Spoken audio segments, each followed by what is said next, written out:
കോഴിക്കോട് കൊയിലാണ്ടിയിലെ പുഴയിൽ നവജാത ശിശുവിനെ മരിച്ച നിലയിൽ കണ്ടെത്തിയ സംഭവത്തിൽ അന്വേഷണം ഊർജിതമാക്കിയിരിക്കുകയാണ് പോലീസ്. കുഞ്ഞിന്റെ DNA സാമ്പിളുകൾ പരിശോധിക്കും. പൊക്കിൾക്കൊടി പോലും മാറ്റാത്ത നിലയിലാണ് ഇന്ന് മൃതദേഹം പുലർച്ചെ കണ്ടെത്തിയത്.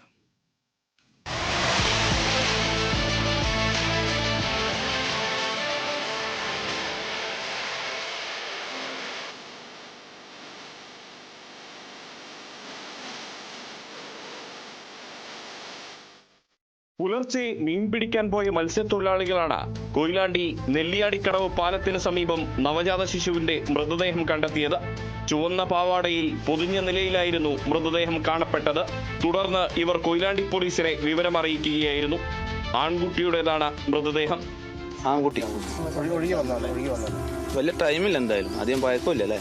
ഒരു മണിക്ക് വലയിട്ടായിരുന്നു. അപ്പോൾ വലയിട്ട് അവരരിക്കത്തിയാണ് നമ്മുടെ ബോഡി രക്കയ്ക്കായിട്ട് രണ്ട് കാട്ടിൻ്റെ അരക്കായിട്ട്. അപ്പോൾ അങ്ങനെയാണ് പോലീസിനെ വിളിച്ച് പോലീസ് ഫയർഫോഴ്സുമായിട്ട് ബന്ധപ്പെട്ട് അങ്ങനെ പോലും വന്ന് രാത്രി കൊണ്ടുപോയതാണ്. ഇത് ഈ വലത്ത് ഭാഗത്തായിട്ട് ഈ വീടിൻ്റെ കാടിൻ്റെ അടുത്തായിട്ട് പുഴയിലേക്കായിട്ട് കാടിന് ചെറുങ്ങനെ തട്ടി നിൽക്കായിരുന്നു. ഇതിൽ ഒരു ദിവസത്തെ പഴക്കം ചെറിയ സ്മെല്ല്. അപ്പം നോക്കി കാല് പകുതി പുറത്തേക്ക് കാണുന്നുണ്ട്. നമുക്ക് കുഞ്ഞിൻ്റെ പൊക്കിൾക്കൊടിയൊക്കെ ഇങ്ങനെ കഴുത്തിനെ ചുറ്റിയിട്ടുള്ളത് പ്രസവിച്ചപാട്. പോലീസ് വിവരമറിയിച്ചത് പ്രകാരം അഗ്നിരക്ഷാസേന എത്തിയാണ് മൃതദേഹം പുറത്തെടുത്തത്. പിന്നീട് കോഴിക്കോട് മെഡിക്കൽ കോളേജ് മോർച്ചറിയിലേക്ക് മാറ്റി. നവജാത ശിശുവിനെ കൊന്നത് ആരാണെന്ന് കണ്ടെത്താനായി കൊയിലാണ്ടി പോലീസ് അന്വേഷണം തുടങ്ങി. സമീപകാലത്ത് പ്രസവ ചികിത്സ നടത്തിയ ആളുകളെ കേന്ദ്രീകരിച്ചാണ് പോലീസ് അന്വേഷണം പുരോഗമിക്കുന്നത്. കുഞ്ഞിന്റെ DNA സാമ്പിളുകൾ ശേഖരിച്ചുള്ള ശാസ്ത്രീയ അന്വേഷണവും നടത്തും. അന്വേഷണത്തിൽ പോസ്റ്റ്മോർട്ടം റിപ്പോർട്ട് നിർണായകമാകും.